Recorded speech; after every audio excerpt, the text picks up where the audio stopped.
नमस्कार, आप देख रहे हैं क्लीन न्यूज यूपी और मैं हूं नेहा परिहार आपके साथ। वक्त हो चला है उत्तर प्रदेश से जुड़ी कुछ खास खबरों का। खबरों से अपडेटेड रहने के लिए वीडियो को अंत तक जरूर देखें। कोरोना काल में बेरोजगारी के चलते महाराष्ट्र और यूपी में भी बड़े सुसाइड के मामले, सरकार ने संसद में दी जानकारी। पूरी दुनिया सहित भारत में भी कोरोना संक्रमण ने भयंकर तबाही मचाई। इस जानलेवा बीमारी की चपेट में आकर जहां कई लोगों की मौत हुई तो कई लोगों की नौकरियां छूट गईं और ये बेरोजगार हो गए। यहां तक कि कई बेरोजगारों ने आत्महत्या भी कर ली। वहीं एनसीआरबी के आंकड़ों का हवाला देते हुए राज्य मंत्री नित्यानंद राय ने बुधवार को राज्यसभा में एक प्रश्न के उत्तर में कहा कि 2020 में बेरोजगारी के कारण 3,548 लोगों की आत्महत्या मौत हुई। वहीं राष्ट्रीय अपराध रिकॉर्ड ब्यूरो के आंकड़ों के अनुसार महामारी वर्ष 2020 में हाल के दिनों में बेरोजगारों के बीच आत्महत्याओं के सबसे ज्यादा मामले सामने आए हैं, जिसके बाद पहली बार सुसाइड का आंकड़ा 3,000 को पार कर गया है। राय ने यह भी कहा कि 2018 और 2020 के दिवालियापन और ऋणग्रस्तता के कारण आत्महत्याओं के मामले में 16,091 की मृत्यु हुई। आज जारी होगी 10वीं 12वीं के परीक्षा केंद्रों की सूची। इस बार 51 लाख से ज्यादा छात्र होंगे शामिल। यूपी बोर्ड के हाई स्कूल और इंटरमीडिएट परीक्षा केंद्रों की सूची गुरुवार को जारी होगी। हालांकि कई जिलों में आपत्तियों का निस्तारण किए बगैर ही सूची जारी होगी, क्योंकि समय रहते जिला विद्यालय निरीक्षण स्तर से केंद्रों की सूची बोर्ड को उपलब्ध नहीं कराई जा रही।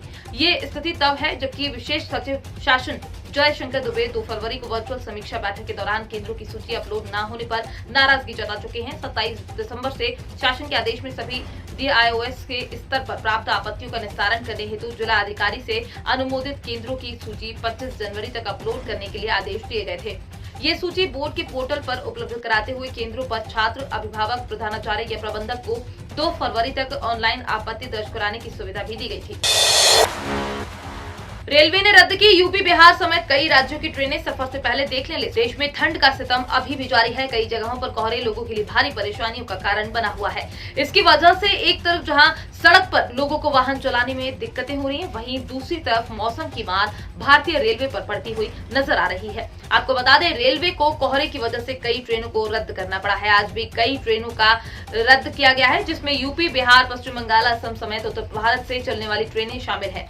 ऐसे में अगर आप ट्रेन से सफर करने वाले हैं तो पहले पता कर लें कि आपकी ट्रेन आज कैंसिल तो नहीं है, क्योंकि आज भी करीब 409 ट्रेनों को कैंसिल किया गया है। वहीं 4 ट्रेनों को रीशेड्यूल किया गया है, साथ ही 10 ट्रेनों को डाइवर्ट भी किया गया है। आपको बता दें, रेलवे ने आज रद्द की गई सभी ट्रेनों की जानकारी अपनी ऑफिशियल वेबसाइट inquiry.indian railway पर दी है। इसके साथ ही आप NTS ऐप की मदद से भी ट्रेनों के बारे में जानकारी ले सकते हैं। इस ऐप में आपको अपनी ट्रेन का नंबर डालने पर उसकी पूरी जानकारी मिल जाएगी। इसके अलावा आप पूरी तरह या आंशिक तौर पर रद्द ट्रेनों की लिस्ट भी देख सकते हैं।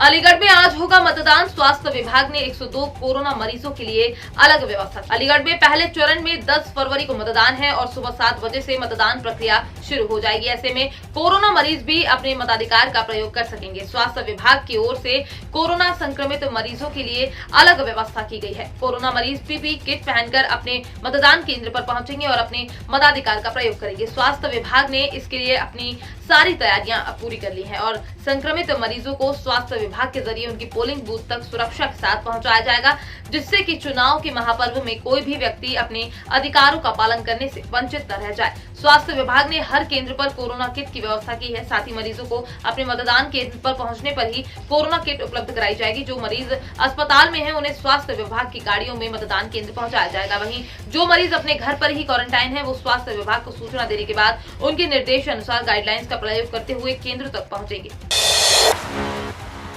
यूपी में बेसहारा पशु की समस्या और 80:20 पर खुलकर बोले मुख्यमंत्री योगी आदित्यनाथ। मुख्यमंत्री योगी आदित्यनाथ कहते हैं कि उत्तर प्रदेश की कानून व्यवस्था ने यूपी के प्रति लोगों को नजरिया बदल दिया है और निवेश के रास्ते खोले हैं, जिससे 5 साल में प्रदेश आगे बढ़ा है। साथ ही दमदारी से आगे का संकल्प भी हमने पिछले 5 साल में अपने संकल्पों को पूरा किया है और कुछ अगले 5 साल में भी करेंगे। उनका कहना है कि हम गौ माता को ऐसे कटने नहीं दे सकते थे। इसे रोकने के साथ ही हमने उनके संरक्षण की व्यवस्था की है। इस समय प्रदेश में 5,500 गौ आश्रय स्थल संचालित किए जा रहे हैं। इसके साथ ही सहभागिता योजना का भी संचालन किया गया है। सीएम योगी 80 और 20 के अनुपात को अच्छे तरीके से व्याख्या करते हैं। 5 साल पहले लोग कहते थे कि यहाँ कुछ नहीं हो सकता। आज उत्तर प्रदेश को उसकी पौराणिक, धार्मिक, सांस्कृतिक परंपराओं के नजरिए से देखते हैं। अयोध्या का उत्तर प्रदेश, काशी का उत्तर प्रदेश, संगम का उत्तर प्रदेश, और ये भी कहते हैं कि अच्छा आप योगी के उत्तर प्रदेश से हो। आज यूपी इंफ्रास्ट्रक्चर के क्षेत्र में सबसे बढ़िया काम कर रहा है। नितिन गडकरी ने किया यूपी में बीजेपी की बड़ी जीत का दावा, हिजाब विवाद पर दोहराया गीत। केंद्रीय परिवहन एवं राजमार्ग मंत्री नितिन गडकरी ने उत्तर प्रदेश और गोवा में भारतीय जनता पार्टी की जीत का दावा किया है। CNN न्यूज 18 से बातचीत में उन्होंने यूपी में कानून और व्यवस्था में बदलाव और विकास को बड़ा कारण बताया है। उन्होंने ये भी कहा है कि गोवा में आम आदमी पार्टी की मौजूदगी भी भाजपा को जीतने में मददगार साबित होगी। इस दौरान केंद्रीय मंत्री ने भारत में टेस्ला और कर्नाटक में भारी हिजाब विवाद पर भी चर्चा की है। गडकरी ने कहा है कि उत्तर प्रदेश में जाट भाजपा के साथ रहेंगे और दावा किया है कि योगी आदित्यनाथ सरकार सत्ता में वापस लौटेगी। वहीं गोवा चुनाव को लेकर उन्होंने कहा है कि आप कांग्रेस के समर्थन को कम कर रहे हैं और वोट बांध रहे हैं, जो भाजपा की जीत का रास्ता तैयार करने का एक बड़ा कारण होगा। यूपी में पहले चरण के लिए गुरुवार को पहले चरण का मतदान शुरू हो गया है, जबकि गोवा में एक ही चरण में 14 फरवरी को वोट डाले जाएंगे। गडकरी ने कहा कि टेस्ला का भारत में स्वागत है, लेकिन एलन मस्क का चीन में गाड़ियों का उत्पादन करने और भारत में बेचने का उपाय पच नहीं रहा। साथ ही केंद्रीय मंत्री ने यह भी कहा कि टेस्ला के भारत प्रमुख से भी मुलाकात की थी। उन्होंने बताया कि इस दौरान कंपनी को भारत में उत्पादन के लिए प्लांट स्थापित करने को लेकर समझाने की कोशिश की गई। सुरक्षा के लिए महिला और रोजगार के लिए युवा ना हो परेशान, हम देंगे ये हमारा कर्तव्य, योगी आदित्यनाथ। उत्तर प्रदेश विधानसभा चुनाव को लेकर मुख्यमंत्री योगी आदित्यनाथ ने मुरादाबाद की बिलारी विधानसभा में वर्चुअल रैली की। गुरुवार को पहले चरण का मतदान होना है, इसलिए अब स्टार प्रचारक अगले चरण के प्रचार में जुट गए हैं। बिलारी की जनता को सीएम ने किसानों, कानून व्यवस्था और महिला सुरक्षा के मुद्दे पर संबोधित किया। सीएम योगी ने कहा कि बीएसपी सरकार के दौरान रामपुर में किसानों को 653 करोड़ रुपए का गन्ना मूल्य दिया गया था, जबकि बीजेपी सरकार के दौरान 2400 करोड़ रुपए दिए गए। बीजेपी सरकार 1 करोड़ छात्रों को मुफ्त स्मार्टफोन और टैबलेट भी दे रही है। कानून व्यवस्था के मुद्दे पर बोलते हुए उन्होंने ये भी कहा कि पिछले 5 सालों में अराजकता फैलाने वालों पर सख्ती से निपटा गया है। ये फिर से गर्मी दिखा रहे हैं। 10 मार्च के बाद फिर से बीजेपी सरकार आने दीजिए, इनकी गर्मी को शांत करा दिया जाएगा। नोएडा, मेरठ सहित इन 11 जिलों में आज सार्वजनिक छुट्टी, सभी स्कूल कॉलेज बंद रहेंगे। उत्तर प्रदेश विधानसभा चुनाव के पहले चरण के लिए आज यानी गुरुवार को सुबह 7 बजे से वोटिंग शुरू हो गई है और शाम 5 बजे तक चलेगी। प्रथम चरण के चुनाव में पश्चिमी यूपी के 11 जिलों के 58 विधानसभा क्षेत्रों में 2.28 करोड़ मतदाता अपने मताधिकार का प्रयोग करेंगे। ईपीआईसी कार्ड के स्थान पर मतदाता मनरेगा कार्ड, पैन कार्ड, आधार कार्ड और पासपोर्ट सहित वोट डालने के लिए 12 प्रकार के पहचान पत्र का उपयोग कर सकते हैं। वहीं यूपी सरकार ने मतदान वाले दिन 11 जिलों में सार्वजनिक अवकाश घोषित किया, यानी मतदान वाले दिन सभी शिक्षण संस्थाएं और सरकारी कार्यालय बंद रहेंगे। दरअसल उत्तर प्रदेश में 7 चरणों में मतदान होने हैं, ऐसे में मतदान के दिन 7 चरण में सार्वजनिक अवकाश रहेंगे। आपको बता दें, आज प्रथम चरण में पश्चिमी यूपी के 11 जिलों में मतदान हो रहा है। इस दिन इन 11 जिलों में सार्वजनिक अवकाश है।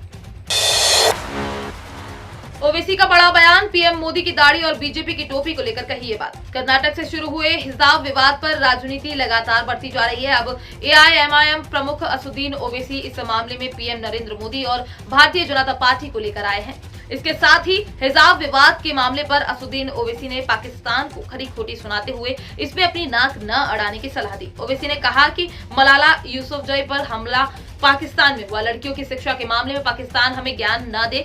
पाकिस्तान के संविधान के हिसाब से कोई गैर मुस्लिम वहां का प्रधानमंत्री नहीं बन सकता। मुरादाबाद में चुनाव प्रचार के दौरान असदुद्दीन ओवैसी ने कहा, केरल हाई कोर्ट ने जोर देकर कहा कि बुर्का, हिजाब या चादर इस्लाम की एक अनिवार्य विशेषता है। अगर संसद में पीएम नरेंद्र मोदी और बीजेपी नेता दाढ़ी और टोपी के साथ आ सकते हैं तो बच्ची क्लास में हिजाब पहन के जा रही हो तो उसमें आप क्यों रोक रहे हैं? आप उसे पढ़ाई करने दें, असदुद्दीन ओवैसी ने सख्त लहजे में कहा। जनधन अकाउंट वालों को मिलेगी 3000 रुपए महीने पेंशन, बस करना होगा ये काम। अनऑर्गेनाइज सेक्टर के कम इनकम वाले लोगों को रिटायरमेंट के बाद पेंशन की सुविधा के लिए मोदी सरकार की एक खास स्कीम प्रधानमंत्री श्रम योगी मानधन योजना है। ये एक वॉलंटरी और कंट्रीब्यूटरी पेंशन स्कीम है। इस स्कीम के जरिए अब तक 45 लाख से ज्यादा लोग जुड़ चुके हैं। 18 साल से 40 साल की उम्र का कोई भी भारतीय इस स्कीम का फायदा उठा सकता है। इसमें 60 साल की उम्र के बाद व्यक्ति को आजीवन 3000 रुपए पेंशन मिलती रहेगी। इस स्कीम की एक खास बात यह है कि जनधन अकाउंट होल्डर भी इस स्कीम के अंतर्गत पेंशन के हकदार हो सकते हैं। तो ये थी दिन भर की 10 बड़ी और अहम खबरें। खबरों से अपडेटेड रहने के लिए क्लीन न्यूज यूपी को सब्सक्राइब करना बिल्कुल ना भूलें और आप न्यूज कहां से देख रहे हैं हमें कमेंट में जरूर बताएं और वीडियो को लाइक भी करें।